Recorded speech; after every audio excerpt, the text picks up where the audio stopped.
Baik hadirin sekalian yang dimuliakan Allah, malam hari ini kita akan membahas hadis yang ke-33. Bismillahirrahmanirrahim. Al-haditsu ats-tsalitsu was-salasun. Hadis yang ke-33. Al-bayyinatu 'alal mudda'i wal yaminu 'ala man ankara. Bukti itu atas orang yang menuduh dan sumpah itu atas orang yang mengingkari. Ya. Hadisnya adalah qala al-musannifu rahimahullahu taala wa nafa'ana bi ulumihi fid dharaini amin. Ani Ibnu Abbasin radhiyallahu anhuma. Dari Ibnu Abbas radhiyallahu anhuma, semoga Allah meridhai keduanya, yakni Ibnu Abbas dan ayahnya. Anna Rasulullah sallallahu alaihi wasallam qala, bahwasanya Rasulullah sallallahu alaihi wasallam bersabda, "Lau yu'ton nasu bid'awahum", seandainya manusia diberi yu'to, ya, diberi maksudnya di sini dikabulkan permintaannya, ya, bidakwahum, dengan dakwaan atau klaim-klaim mereka. Ladda'a rijalun amwala qaumin wa dima'ahum, ya, niscaya banyak orang yang mengklaim atau menuntut harta dan darah mereka. Lakinil bayyinatu 'alal mudda'i wal yaminu 'ala man ankara. Ya, akan tetapi orang yang menuduh atau mengklaim itu wajib membawa bukti, ya. Wal yaminu 'ala man ankara. Sedangkan sumpah itu atas orang yang mengingkari. Ya. Hadisun hasanun, hadis ini hasan, ya, rawahu al-Baihaqi, ya, wa ghairuhu hakadza, yang mana Imam al-Baihaqi meriwayatkannya dan yang lainnya juga demikian. Maksudnya adalah secara lafadz, secara matan itu sama dengan al-Baihaqi. Wa ba'duhu fis shahihaini, dan sebagiannya atau sebagian lafadznya itu ada di dalam dua kitab sahih, yakni Sahih Al-Bukhari dan Sahih Muslim. Nah, hadirin sekalian, sebagian lafadz yang dimaksudkan oleh penyusun kitab ini yang ada di dalam kitab Sahihain, yakni Sahih Bukhari dan Sahih Muslim, itu adalah bunyinya al-yaminu 'alal mudda'a 'alaihi, ya, sumpah itu atas orang yang dituduh. Jadi kalau yang riwayat yang dibawa oleh Al-Baihaqi dan yang lain di sini maksudnya itu adalah para perawi yang lain. Yang disebutkan di sini maksudnya itu adalah Ibnu Hibban, Daruqutni, dan Al-Baihaqi ini satu jalur, ya. Sedangkan di dalam kitab Sahihain tadi itu jalur yang berbeda, ya. Tetapi muaranya nanti itu sama pada salah seorang tabi'ut tabi'in. Jadi hadirin sekalian yang dimuliakan oleh Allah Subhanahu wa taala, artinya ada sedikit perbedaan lafadz, ya. Yakni di akhir matan hadis ini antara hadis yang diriwayatkan oleh Imam Al-Baihaqi dan Imam Bukhari dan Muslim. Ya. Meskipun sebenarnya hadirin sekalian, periwayatan ini itu bermuara kepada satu orang. Satu orang yang dimaksud ini adalah yang bernama Ibnu Jurayj, ya. Nah, Ibnu Jurayj ini hadirin sekalian, itu adalah generasi tabi'ut tabi'in. Beliau ini adalah murid dari Atha bin Abi Robah radhiyallahu anhu dan Tawus. Di mana Atha bin Abi Robah ini generasi tabi'in, Tawus itu juga generasi tabi'in yang mereka muridnya sahabat. Begitu. Jadi kisahnya begitu. Nah, ada memang dua riwayat yang berbeda dari sisi lafadznya. Kalau yang diriwayatkan oleh Al-Baihaqi itu al-yaminu alaman ankaro, sedangkan yang di Shahihain itu adalah al-yaminu alal mudda'a alaihi.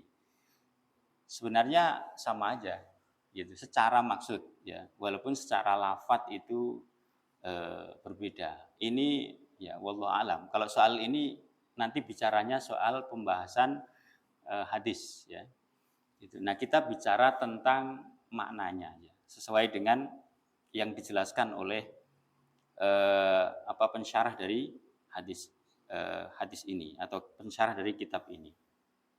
Nah, hadirin sekalian yang dimuliakan Allah Subhanahu wa taala, hadis ini itu kalau kita lihat itu adalah berisi tentang tutorial. Ya, berisi tentang tutorial dalam menyelesaikan perselisihan atau pertentangan, ya, di antara dua belah pihak. Dan dua belah pihak yang dimaksud ini adalah penuduh dan yang dituduh. Penuduh dan yang dituduh. Tentu di sini maksudnya adalah penyelesaiannya itu, hadirin, itu melalui proses pengadilan. Tidak bisa sekedar menuduh, gitu loh. Sehingga kalau kita bicara hadis ini sebenarnya tidak bisa dilepaskan dari proses pengadilan itu sendiri. Di mana hadirin, Islam itu juga mengatur masalah peradilan atau al-qadha. Ya. Yang kalau di dalam Islam itu yang namanya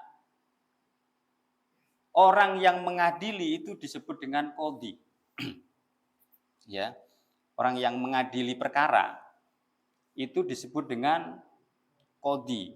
Dan qadhi di dalam Islam itu ada 3. Ada qadhi dalam masalah ini, dalam masalah menyelesaikan pertikaian di antara dua orang atau perselisihan di antara dua orang.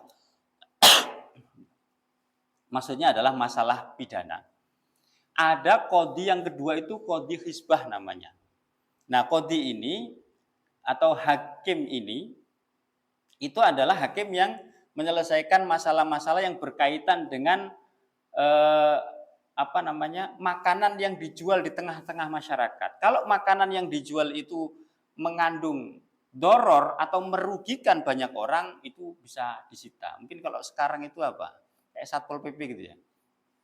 Ya, wallahu alam. Tapi yang jelas qadhi, ya, yang kalau kita lihat hari ini itu ya faktanya itu ya hakim gitu.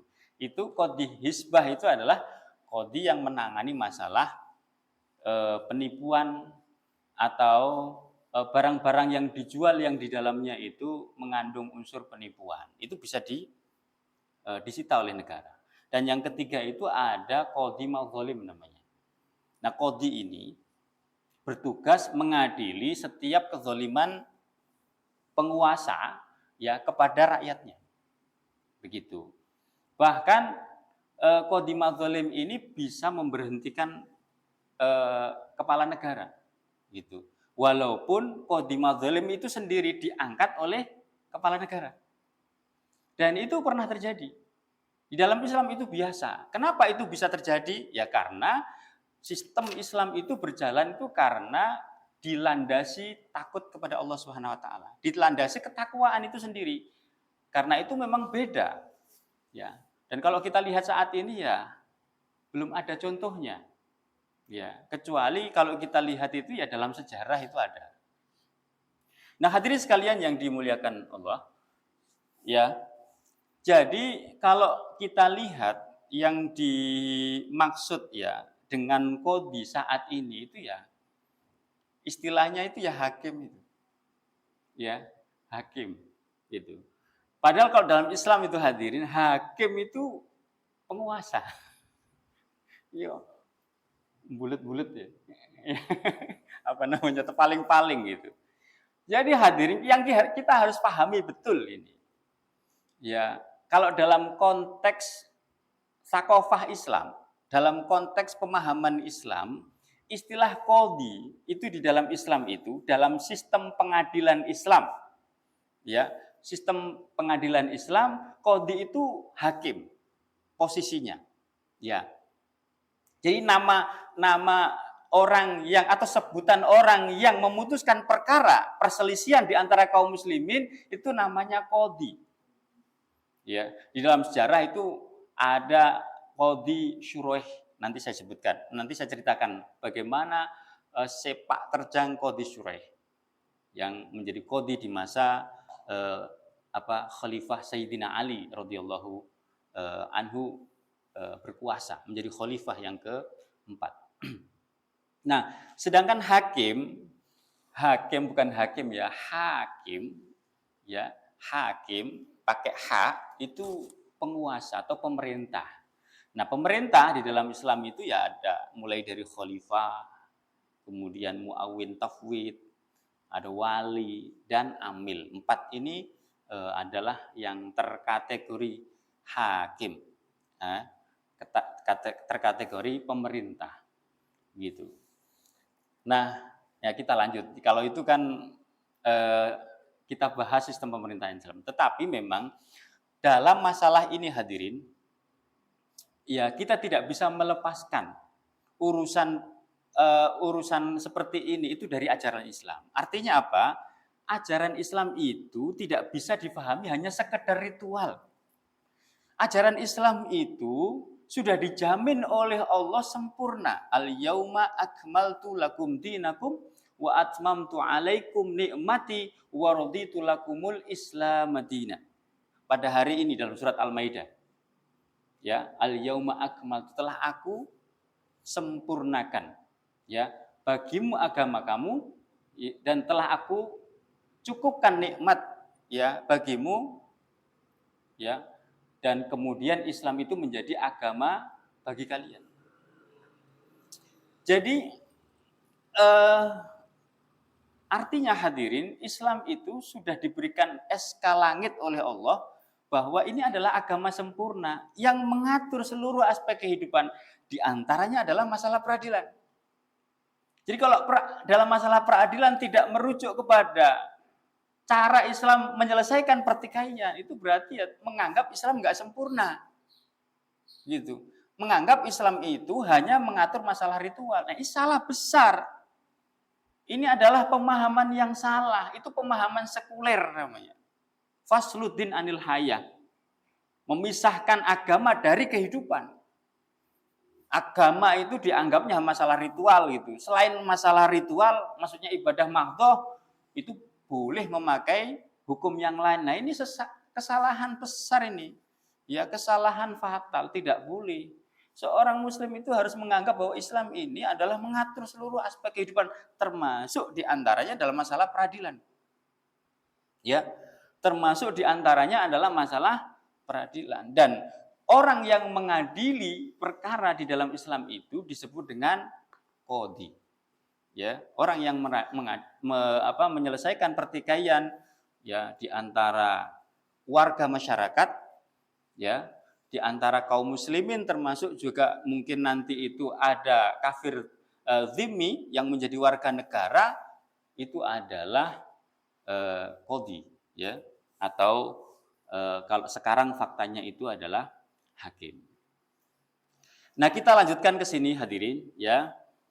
Karena itu, ya, pensyarah kitab ini itu mengatakan begini, wa hadzal haditsu aslun min usulil ahkam. Ya, hadis ini adalah salah satu asas di antara asas-asas hukum, wa a'dhamu marji'i 'indat tanazu'i wal khisami. Ya, dan menjadi rujukan penting ketika terjadi pertengkaran dan perselisihan, wa yaqtadi alla yuhkama li ahadin bid'awahu, dan menetapkan, yakni hadis ini memberikan ketetapan bahwasannya tidak bisa dihukum bagi seorang pun hanya dengan dakwaan atau tuduhan. Jadi hadirin, bahaya sekali memang kalau misalnya orang itu ya tiba-tiba diberikan kebebasan ya menuduh orang lain ya, dan kemudian tuduhan tersebut itu dianggap benar gitu. Ya. Seseorang misalnya ya kehilangan kendaraan NMAX ya. NMAX itu kan cukup mahal ya. Tentu kehilangan banar gitu. Kehilangan sendal di masjid aja marah gitu kan. Ya, tentu bukan sendal Nippon ya. Sendal yang mahal lah itu. Apalagi yang hilang itu NMAX misalnya. Seseorang misalnya punya kendaraan NMAX gitu ya. Kemudian tiba-tiba kendaraannya itu hilang. Dan suatu ketika dia melihat ada kendaraan yang stripnya itu sama. Ya. Langsung kemudian dia bilang, "Ini kendaraanku." Kalau kemudian tuduhan itu dibenarkan begitu saja tanpa ada pembuktian, wah, ya rusak. Kehidupan ini akan rusak. Gitu. Kehidupan ini akan rusak gitu. Jadi orang tiba-tiba diberikan kebebasan gitu, setiap tuduhan kemudian dibenarkan tanpa harus dibuktikan dan pembuktiannya itu lewat pengadilan, ya berbahaya sekali. Termasuk di dalam masalah darah. Kan tadi ada dalam masalah harta dan ada dalam masalah darah. Gitu. Nah hadirin sekalian, misalnya ada orang ya, ada orang dalam kondisi yang sekarat misalnya. Dalam kondisi yang hampir meninggal. Tiba-tiba dia mengatakan, "Wahai kalian, tahu nggak kamu yang membuat aku seperti ini?" Ya, yang membuat seperti ini adalah fulan. Maksudnya disebutkan nama tertentu gitu. Karena itu tuntutlah darahku, misalnya gitu. Ini kan kayak film Mandarin gitu. Kayak film kolosal dulu itu. Kalau kami ini generasi milenial ini menyebutnya film kungfu gitu. Jadi ada orang yang ditemukan hampir meninggal itu. Kemudian ditanya, "Kenapa ini?" gitu. Terus kemudian pesan kayak gitu. "Wah, kamu tahu nggak, aku seperti ini. Yang membuat seperti ini adalah fulan. Maka tuntutlah darahku." Wah gitu. Nah, kalau kemudian hadirin hanya gara-gara perkataannya tadi kemudian langsung dipercaya gitu. Betapa banyak orang itu akhirnya tertumpah darahnya ya tanpa alasan syar'i. Padahal hadirin pada pembahasan yang lalu itu kan sudah kita bahas itu kan, bahwa darah kaum muslimin, harta kaum muslimin itu terjaga. Tidak boleh seseorang itu dengan mudahnya menumpahkan darah kaum muslimin.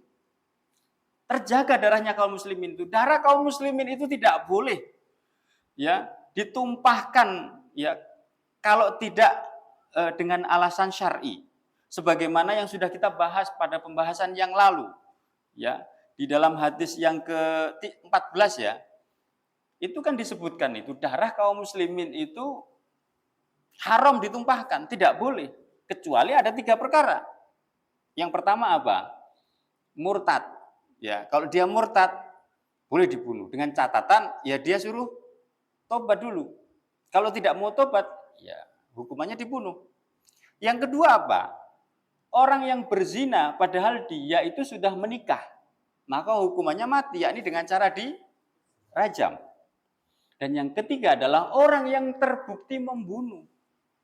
Bukan hanya sekedar dituduh, tapi sudah terbukti membunuh. Artinya, ya, vonis itu ada di pengadilan, terbukti membunuh, dan yang membunuh bukan anaknya yang dibunuh, bukan. Anaknya yang membunuh itu cuma menuntut itu agar orang yang membunuh itu juga dibunuh gitu. Bukan sebagai eksekutornya. Tidak seperti yang terjadi dalam film Mandarin tadi, ya. balas dendam gitu. Tidak gitu. Tetapi penyelesaiannya hadirin itu lewat pengadilan. Gitu loh. Ya. Jadi ini adalah gambaran gitu betapa Islam itu mengatur kehidupan ini supaya tertata, supaya rapi. Tidak camuh, tidak adu kekuatan. Gitu. Tidak adu pengaruh gitu. Orang yang pengaruhnya besar bisa menindas orang yang tidak punya pengaruh sama sekali gitu. Dan itu sangat bisa dilaksanakan. Bahkan cara yang seperti ini, bahwa orang yang menuduh itu harus menghadirkan bukti dan orang yang dituduh itu harus bersumpah, itu bisa diterapkan dalam sistem yang ada hari ini. Asalkan mau. Ya, asalkan mau gitu loh. Ya. Cuma ya kalau orang-orang yang ada di dalamnya, ya regulatornya atau pelaksananya itu orang-orang yang tidak takut kepada Allah, ya susah. Susah itu. Ya contohlah misalnya itu contoh kecil ini dalam kasus dugaan ijazah palsu. Kan saya bilang dugaan kan, gitu. Sebenarnya kan mudah saja itu, ya dalam kasus ini mudah kan? Kalau mau, ya kalau mau menyelesaikan dengan baik itu kan sebenarnya mudah, ya orang-orang yang menuduh, ya kan? Orang-orang yang menuduh bahwa ijazahnya Sidin itu palsu misalnya, maka dia harus menghadirkan bukti. Apa alasannya? Apa argumentasi? Apa bayinahnya? Ya, kok begitu mudah menganggap atau menuduh itu palsu? Dan tentu saja pembuktiannya itu bukan lewat sosial media. Itu namanya perang opini. Pembuktiannya itu lewat pengadilan. Nah, tapi bagaimana bisa lewat pengadilan? Belum diadili aja sudah dieksekusi, kan susah. Ini contoh hadirin betapa pengadilan itu kalau tidak dilandasi karena takut kepada Allah, maka ya seperti itu. Akhirnya ada tawar-menawar. Gitu. Nah, di dalam Islam hadirin itu tidak boleh gitu. Keadilan itu sangat dijaga, ya. Dan harta darah kaum muslimin tidak boleh begitu saja diambil, begitu saja ditumpahkan, tidak boleh. Sangat dijaga. Bahkan kalaupun misalnya itu terjadi adanya pertikaian antara kaum orang Islam itu dengan non-muslim. Karena begini hadirin, di dalam masyarakat Islam itu adalah masyarakat yang sangat heterogen. Masyarakat yang bisa menerima orang-orang yang memeluk agama lain. Gitu. Dan ini pernah terjadi dalam sejarah bagaimana peradilan Islam itu mampu memberikan keadilan masyarakat. Dan ketika keadilan masyarakat itu terpenuhi, masyarakat itu tenang.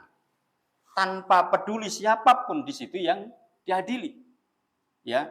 Baik itu muslim itu ketika bertikai misalnya, ya, berselisih misalnya dengan orang kafir. Ada orang kafir nanti itu di dalam masyarakat Islam. Namanya kafir dhimmi. Orang-orang non-muslim yang mau tunduk. Ya, tunduk terhadap apa? Tunduk terhadap hukum Islam.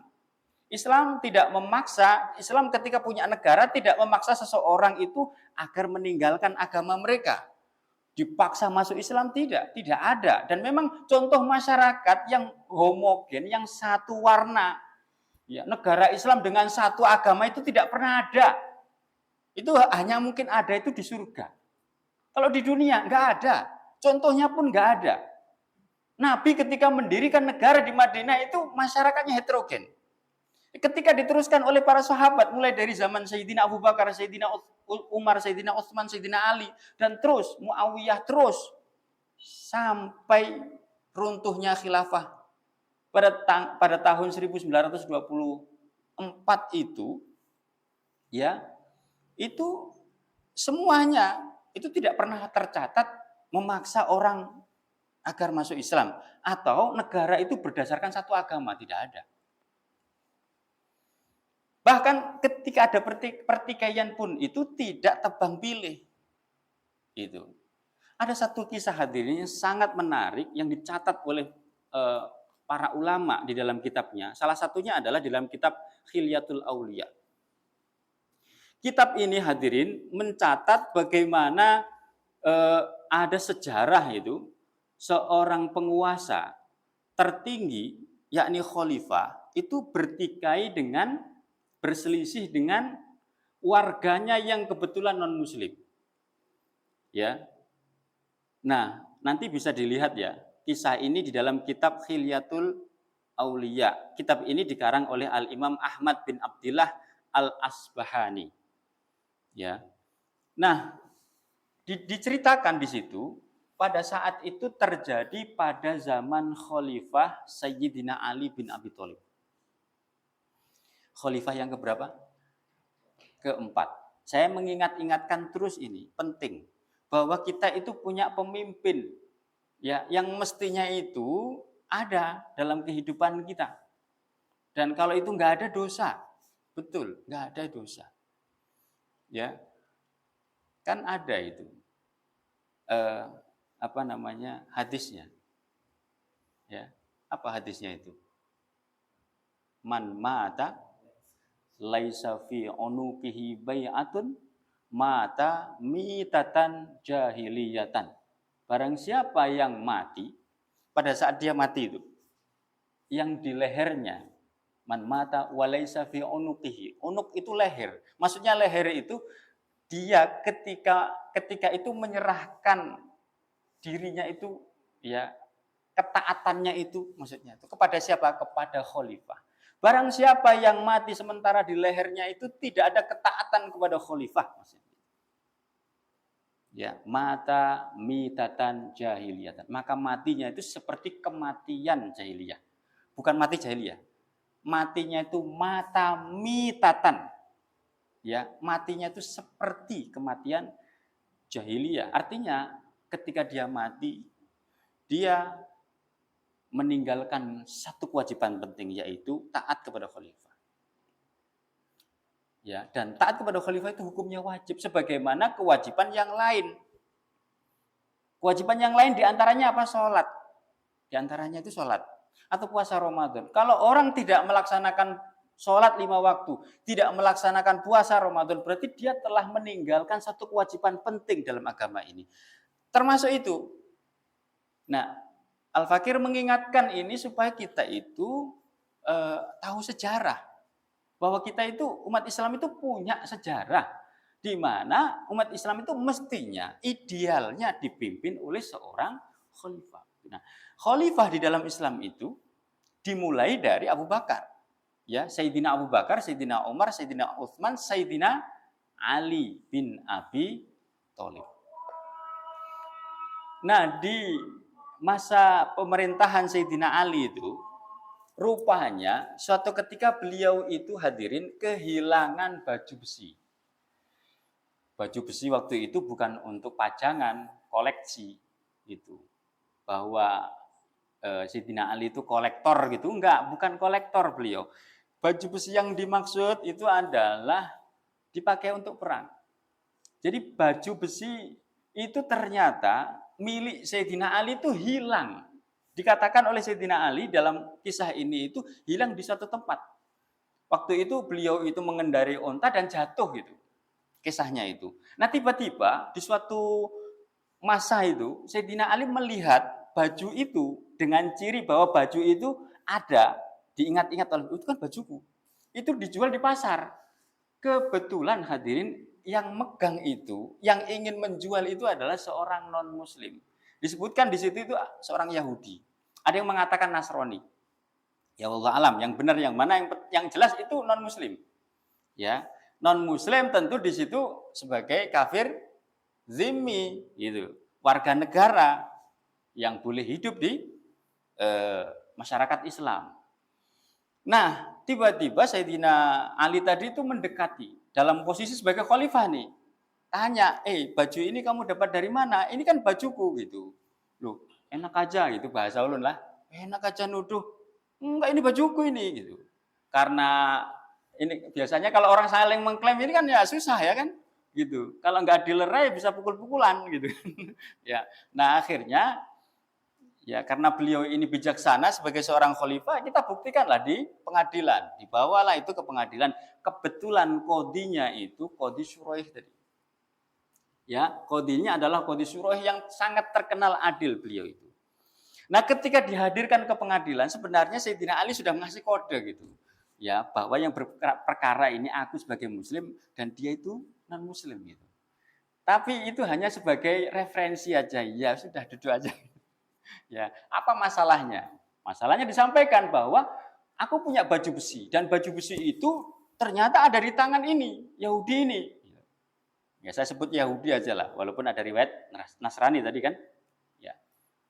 Ternyata dia Yahudi tadi itu menolak tuduhan itu. Enggak, kata siapa? Itu. Enggak, ini milikku gitu. Enak saja gitu. Jangan mentang-mentang khalifah, jangan mentang-mentang kalau sekarang presiden gitu ya.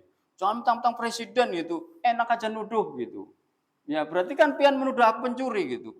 Ya, tapi buktinya itu kan bajuku itu cirinya gitu.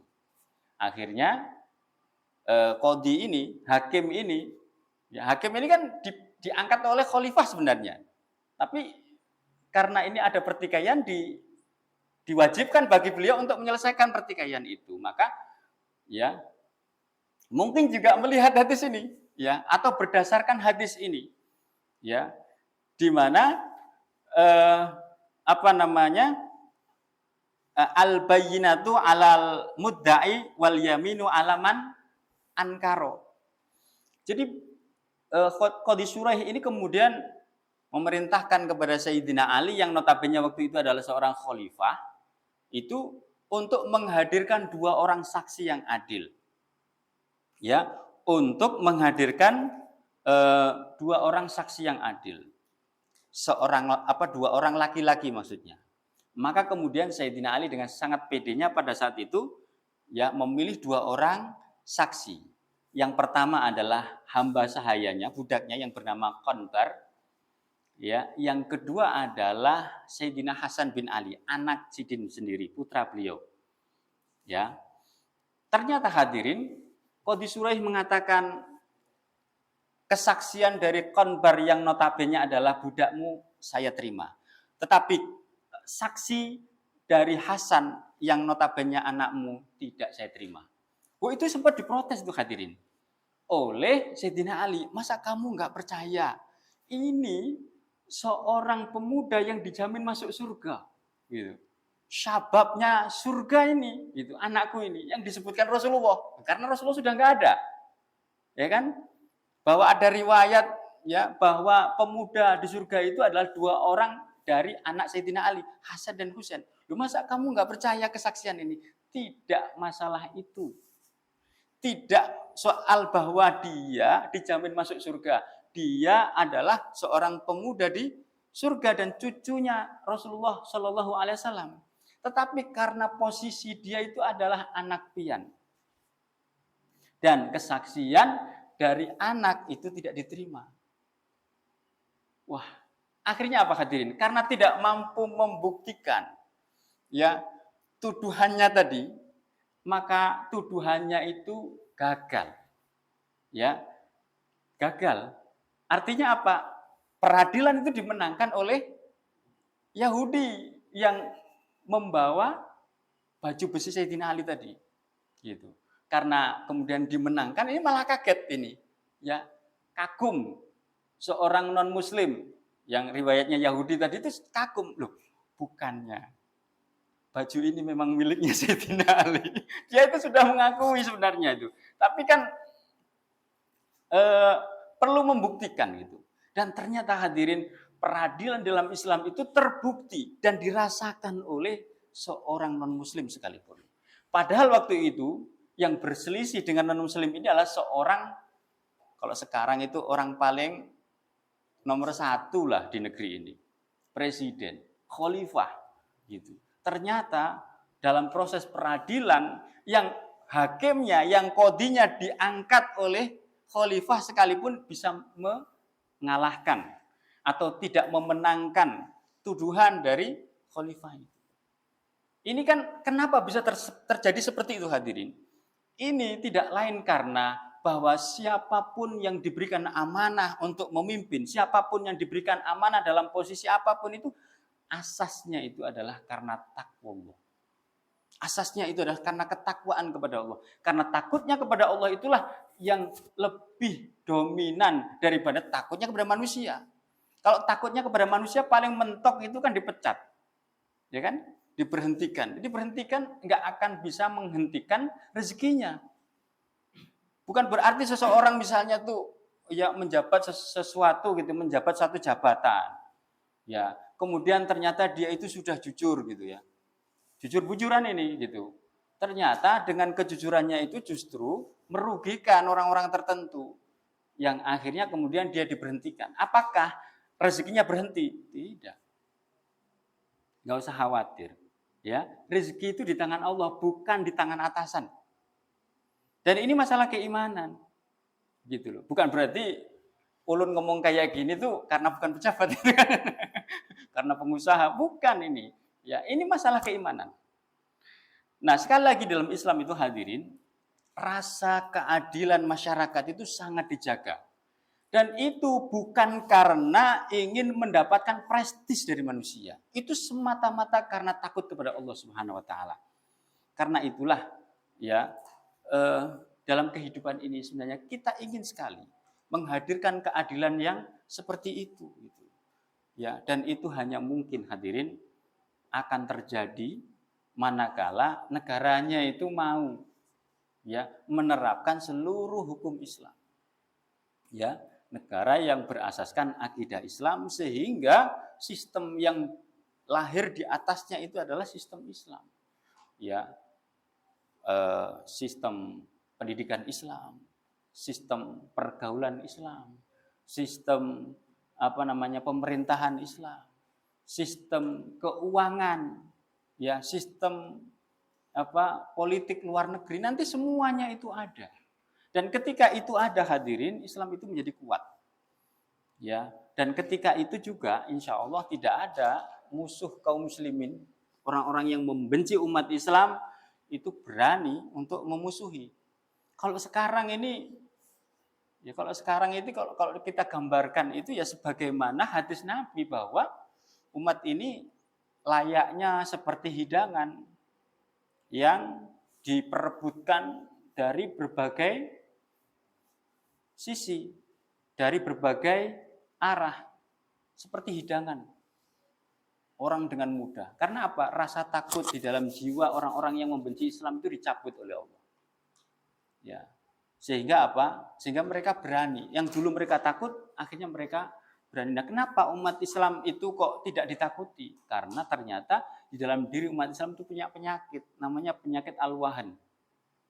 Ya, apa itu? Hubbud dunya wa karahiyatul maut. Dan ini sudah merebak kemana-mana. Ya, gitu. Jadi kalau umat Islam itu tidak menerapkan sistem Islam, ya pada akhirnya akan jadi bulan-bulanan. Pada akhirnya kita melihat ada ketidaksinkronan, ada ironi yang terjadi. Kenapa ironi terjadi dan maksud ironi itu apa? Ironi yang ulun maksud itu adalah ketika Allah di dalam Al-Quran menyebut umat Islam sebagai khairu ummah, kuntum khairu ummatin ukhrijat linnas. Ya, kalian wahai umat Islam, wahai orang-orang yang beriman, adalah khairu ummah, umat yang terbaik. Sebaik-baik umat. Ukhrijat linnas, yang dilahirkan di tengah-tengah manusia. Tetapi hadirin, ini pujian Allah di dalam Al-Quran untuk orang-orang yang beriman itu, untuk orang-orang yang beriman seperti kita ini, kok tidak sesuai dengan kenyataan. Umat Islam hari ini kok tidak seperti digambarkan oleh Allah dalam pujiannya sebagai umat yang terbaik. Hari ini kok kayak umat yang terburuk gitu. Kenapa ini terjadi? Ya, tentu kita harus introspeksi. Ini semua terjadi karena sistem Islam tidak diterapkan di tengah kaum muslimin. Ya, termasuk diantaranya adalah sistem peradilan al-qadha. Jadi kalau kita itu mengharapkan adanya keadilan yang real, ya, yang terjadi di tengah masyarakat sehingga keadilan masyarakat itu terjaga, baik itu terjadi pada kaum muslimin maupun orang kafir dzimmi, maka itu hanya akan mungkin terjadi ketika syariat Islam itu diterapkan, sistem Islam itu ditegakkan, insya Allah. Dan itulah harapan kita, ya mudah-mudahan ya di akhir zaman, mungkin masih di zaman kita ini, Allah memberikan kesempatan kita, ya di mana Allah memenangkan agama ini melalui tangan-tangan kaum muslimin, dan mudah-mudahan kita semuanya diberikan kemudahan oleh Allah untuk menolong agama Allah, ya sebagaimana para pendahulu kita. Mungkin ini yang bisa Al-Fakir sampaikan dalam pertemuan malam hari ini. Salah khilaf, mohon maaf yang sebesar-besarnya. Dari ulun, mari kita tutup majelis ini dengan membaca istighfar 3 kali dan doa kifaratul majelis. Astaghfirullahaladzim, astaghfirullahaladzim, astaghfirullahaladzim. Subhanakallahumma bihamdika asyhadu an la ilaha illa anta astaghfiruka wa atubu ilaik. Assalamualaikum warahmatullahi wabarakatuh.